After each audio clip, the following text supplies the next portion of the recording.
This show is produced by the Hartman Media Company. For more information and links to all our great podcasts, visit hartmanmedia.com. Welcome to the AIPIS show for accredited income property investment specialists and those who aspire to be.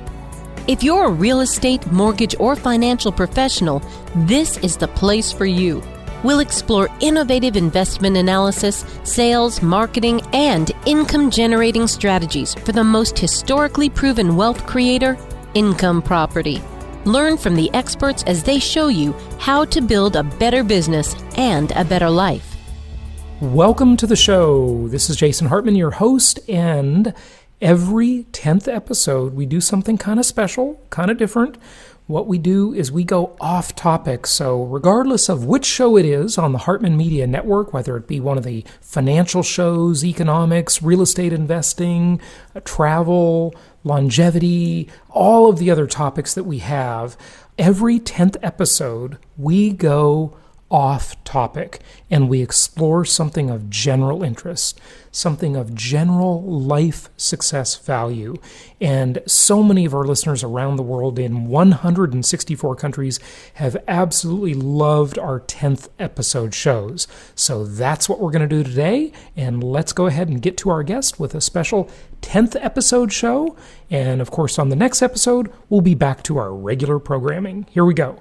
It's my pleasure to welcome Dr. Robert Whaples to the show. He is book review editor for the Economic History Association, research fellow at the Independent Institute, managing editor for the Independent Review, and professor of economics at Wake Forest University, and editor of the new book, Pope Francis and the Caring Society. Robert, welcome. How are you? Thanks for having me on. I'm doing great today. It's good to have you on. Good to have you on. So Pope Francis, this is quite really a new direction, isn't it, for the Catholic Church? I mean, sort of a very modern pope, right? In many ways, he's moving the church into some new directions. But it turns out that the church's history is, long and rich. And so especially when it comes to what the Pope's saying about the economy and also the environment and those kinds of things, actually not that groundbreaking, just maybe tacking the church back over in a direction that some of the earlier popes would have had,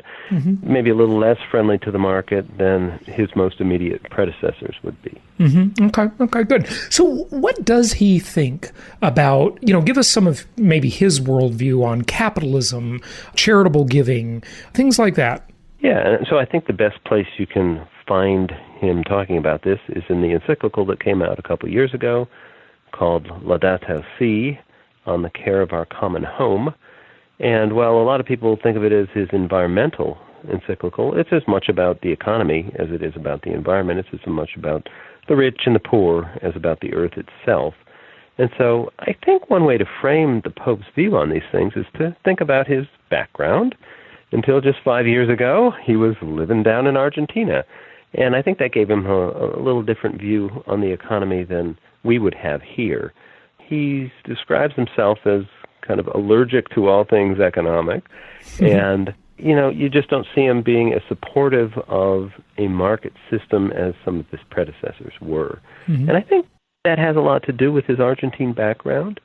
Argentina, if you went back a little more than a century ago, was one of the most successful economies in the world. It was up there in the top handful in terms of standards of living. It's amazing what decades of corruption will do.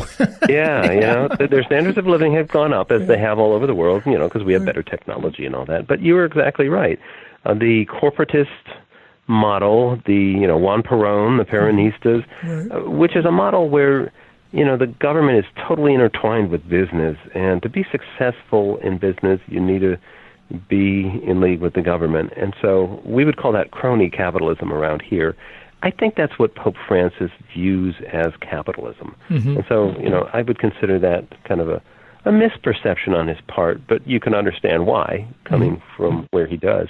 We always have to be worried about crony capitalism, having the government be the one determining the winners and losers, but it isn't really the rule. And a better functioning economy has one where firms really do compete for customers to deliver them the best products at the best prices. and then much more of the benefits go along to the consumers there. And standards of living are a lot higher, and you solve tough problems like absolute poverty so much more quickly when you adopt a more free market-oriented economy. Okay, so I just want to make sure this is clear for myself and then, of course, the listeners.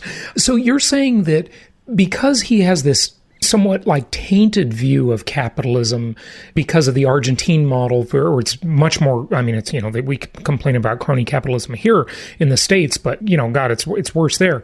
So that would make him less capitalistic in his statements and his worldview, right? I think that's exactly right, that he just kind of has a natural gut reaction to this thing that a market economy isn't going to solve your problems very well, because I think he's seen a market economy that just wasn't a strong market economy. Right. It was one that had handcuffs on. Yeah. And so one thing to compare him with is John Paul II, who grew up in Poland under communism. So he saw how bad communism worked, and he said more supportive things of a democratic capitalist system than like just about any other pope ever has. And you can see how their backgrounds would have affected that.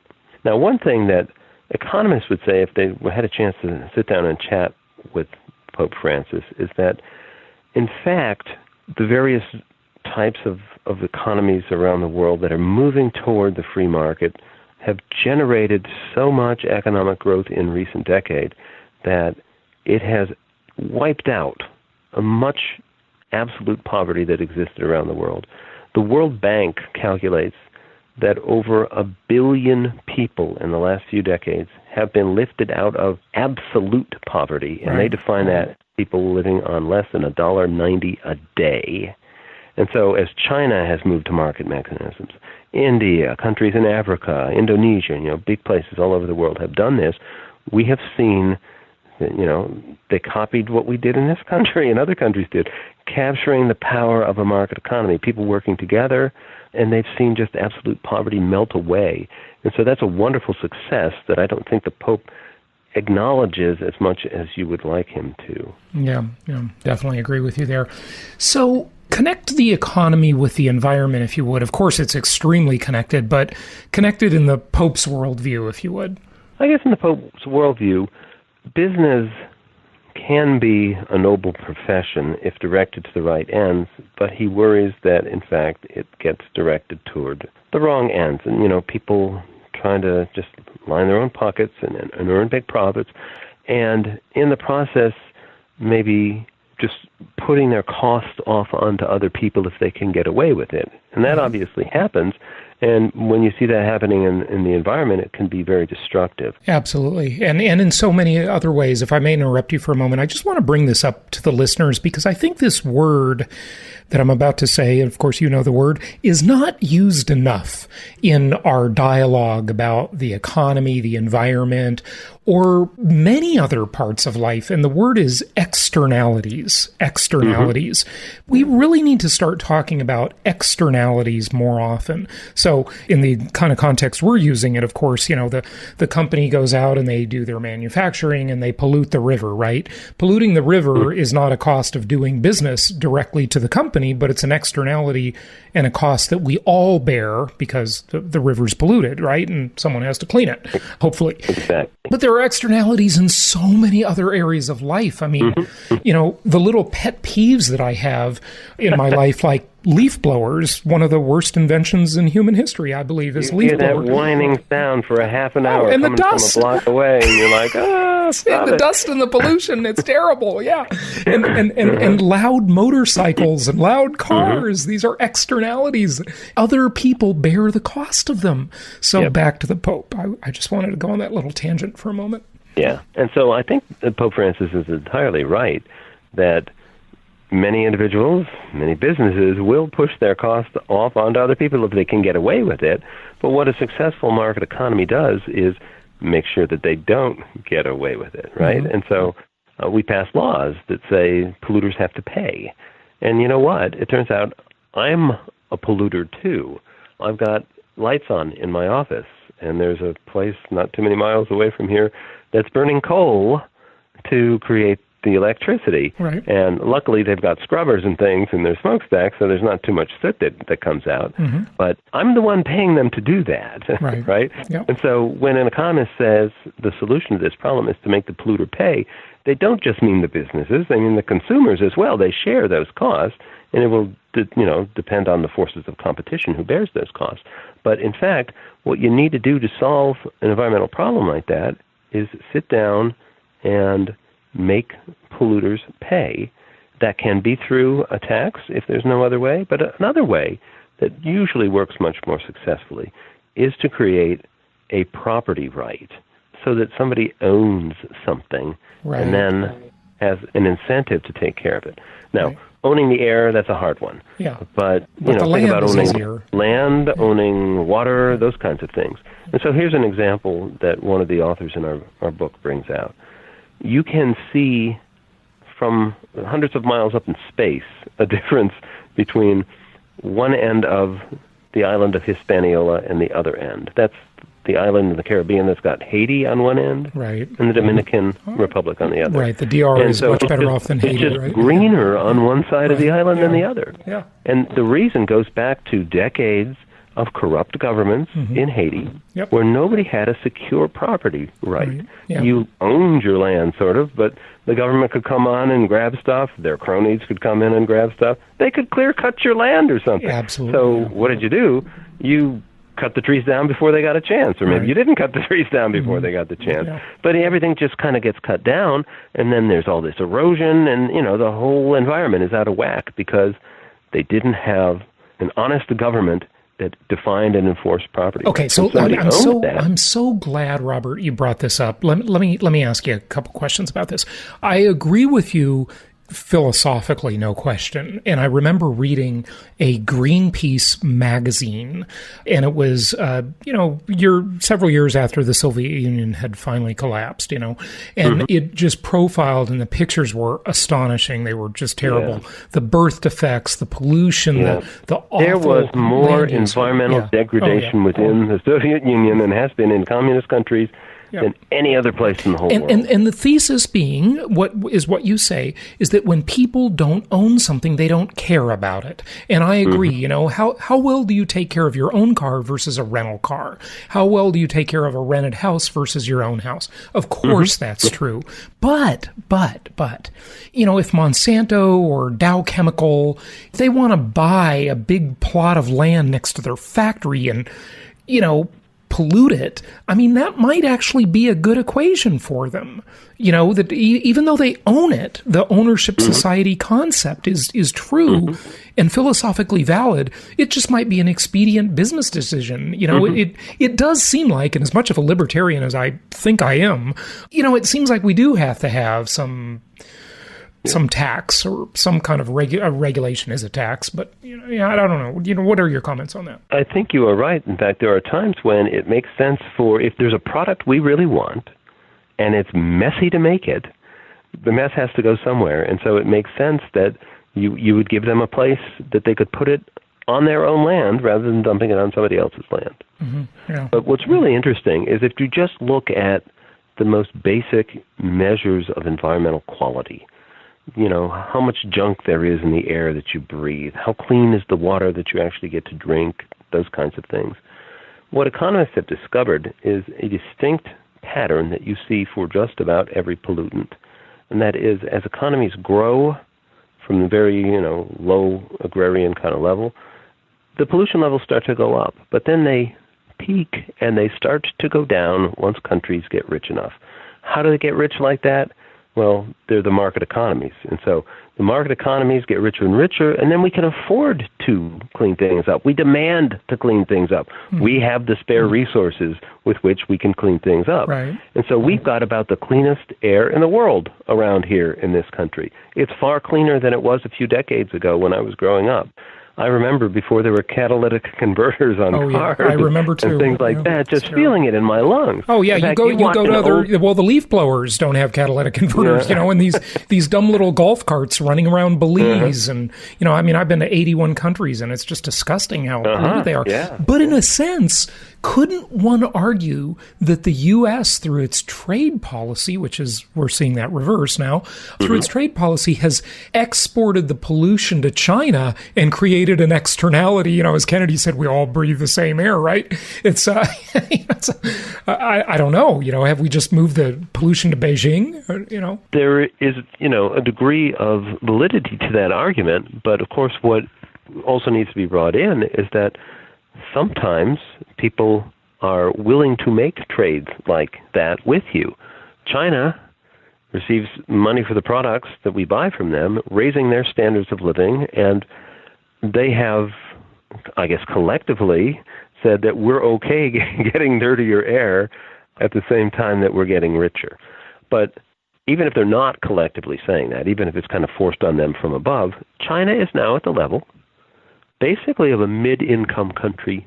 The richer areas along the coast are now above the world average and moving up toward first world standards.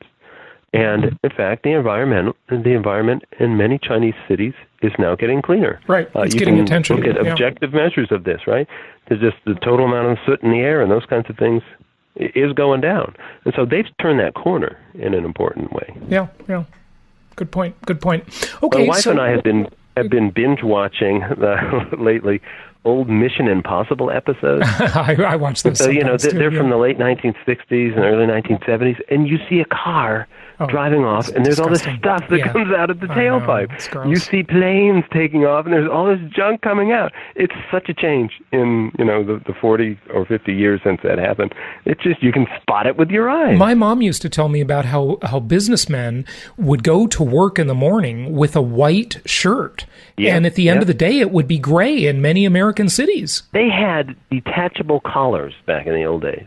You know, that's the part sticking out above your vest or whatever, and you just take the collar off and put a new one on midway through the day or something like that, so you could have a clean collar. That's just incredible. Yeah. So the point being, and you know, we agree on that. Look, capitalism is good for the environment, but the folks on the left listening would argue that that's because of government regulation. And I remember when I was in a group called Leadership Tomorrow when I lived in Southern California, we spent an entire day at the AQMD, the Air Quality Management District in I believe, Yorba Linda, California, or Diamond Bar. And I remember the person speaking to us, she proudly got up and said, she spoke to our group and said, you know, we don't take any taxpayer money here. And they had these gorgeous offices with brand new, you know, beautiful furniture. And I thought, wow, this place is pretty posh. And she proudly said, we don't take any taxpayer money. And I said, well, where do you get your revenue? And she said, by levying fines against companies that don't comply with things like making it a longer walk if you don't have a fuel-efficient car in the parking lot. You have to park further away if you don't carpool, if you don't have a fuel-efficient car, et cetera. So, you know, they would fine big companies, you know, thousands of dollars a day, like exorbitant fines. Of course, that passes through to the consumer. Of course, a fine is a tax by another name. Of course it is. Yes, I know. Yeah. And so the point is that there are sometimes we do need to get together and act collectively. Right. Okay? And so, yeah, I mean, government needs to be part of the solution, not part of the problem. What economists have generally found, though, is that government has had a track record, especially the federal government, when they put these regulations in place, they do so in a very inefficient way. They could have had other regulations, other rules that reduced the pollution the same amount at a much, much lower cost. Right. Because they want to call the shots on everything rather than just give you the incentive to reduce the things and you find out the cheapest way to do it, right? Like the walking from the parking lot example. Yeah. And so, you know, I think that's very important to realize that government is part of the solution, but maybe not a perfect part of the solution. If you look at the trend in many of the levels of pollutants in the United States, before and after the federal government passed their Clean Air or Clean Whatever acts, the pollution levels were already coming down, and the trend didn't really change too much when the federal government got into the game. Interesting. Yeah, I can't imagine government being inefficient. That's just really... I'm joking, of course. Well, you know, the incentives just aren't there. Yeah, right. It's not part of your bottom line. Yeah. And, you know, bureaucrats have a hard time. I've talked with bureaucrats about issues like this, and I can empathize with them. They just don't have the same incentives. They have to please higher-ups in different ways than people in business who please them by earning more profits and things like that. And so you can see why they often end up implementing rules that aren't going to work that way. Well, speaking of bureaucrats, let's wrap up with, I want to ask you about one other chapter in the book, the uneven playing fields, markets and oligarchy. What about that, and where does the Catholic Church and the Pope come in on that? Yeah, and so that's an interesting chapter in the book. That's by Gabriel Martinez, who's down at Ave Maria College down in Florida. And so I would say of all the chapters in the book, it's kind of the one that goes out of its way to take Pope Francis on his own terms and not try to be the outsider economist being critical and kind of showing him what we can teach him. And I think a number of the other places in the book, the authors, including myself in the introduction, point out that we have a lot of things that we can learn from what Pope Francis says. And I think the most important one of them, in my opinion, would be this. Fans of the free market, many economists, often take a completely materialistic view of things, as though spiritual matters are of no concern whatsoever. And that especially comes through when you kind of open up an economics textbook and it just gives you a blunt assertion that we're going to run with from now on. More is better. Economists would say, more is better. And Pope Francis says, you know what? I just don't buy that. In fact, more can be very bad for you. You know that you could eat too much food. You know that you could, right? You could consume too much. Sure. He points out that so many of us have kind of traded God in for mammon. And we're caught up, as he says, in this just whirlwind of consumption. You know, we've got to have the latest thing, and then this phone is 2 years old, and you got to turn it in or get rid of it and get the even newer, spiffier one. And we just like turn our lives over to these things. The lesser lights of the world drown out the eternal light.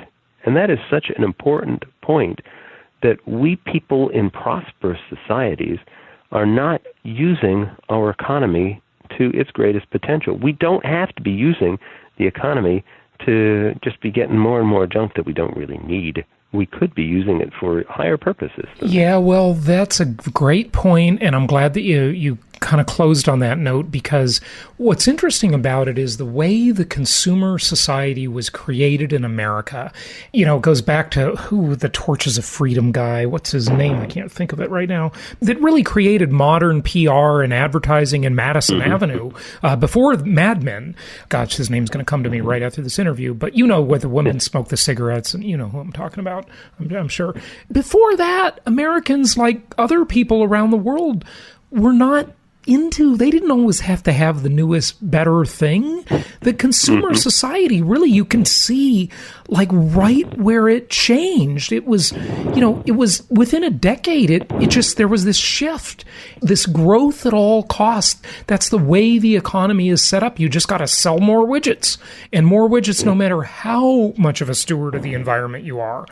Whether or not you need them, Yeah, you're going to create externalities. And what do we do about that? Is there even a solution? If there is a solution, it's not a top-down solution, It's not like somebody would get elected to office on a platform like that and then be able to implement some policies. It's from the soul out, right? It's a person at an individual level saying, I don't need this extra stuff. I don't need to work this extra time to get this extra thing. Or maybe if I am going to work more, I don't need to take it and buy something to show up my neighbor or catch up with my neighbor. I could use it for more noble purposes. I could donate my excess funds to somebody who needs them far more than I do. Yeah. I could just reorient my life so that I don't need to use all the resources because I'm not in this giant rat race with other people. And so really, it's one that you've got to do you and God together rather than you and Uncle Sam together, Mm-hmm. By the way, the name I was looking for was Edward Bernays, who really invented modern public relations in 1929. And that's when they... look it up, folks. If you have not read about this or watched any of the documentaries about Edward Bernays and Torches of Freedom, it's quite fascinating. And so there was this shift, right at the Great Depression when companies had to figure out how to get people to want stuff they didn't need. And boy, have we doubled down on that one more than once. And there's a lot of human creativity and intelligence that was harnessed for that project, and maybe could have been harnessed for better. No question. No question about that. No question about that. Well, hey, it was great talking with you about the book. I wish you a lot of success with it. Give out your website and tell people, where they can find you. Go to the Independent Institute's website. So it's www.independent.org, and you will find this book there and all sorts of other wonderful things that the Institute does. Excellent stuff. Robert, thanks for joining us. It was my privilege to be on. Thank you so much. Thank you so much for listening. Please be sure to subscribe so that you don't miss any episodes. Be sure to check out the show's specific website and our general website, hartmanmedia.com, for appropriate disclaimers and terms of service. Remember that guest opinions are their own, and if you require specific legal or tax advice or advice in any other specialized area, please consult an appropriate professional. And we also very much appreciate you reviewing the show. Please go to iTunes or Stitcher Radio or whatever platform you're using and write a review for the show. We would very much appreciate that. And be sure to make it official and subscribe so you do not miss any episodes. We look forward to seeing you on the next episode.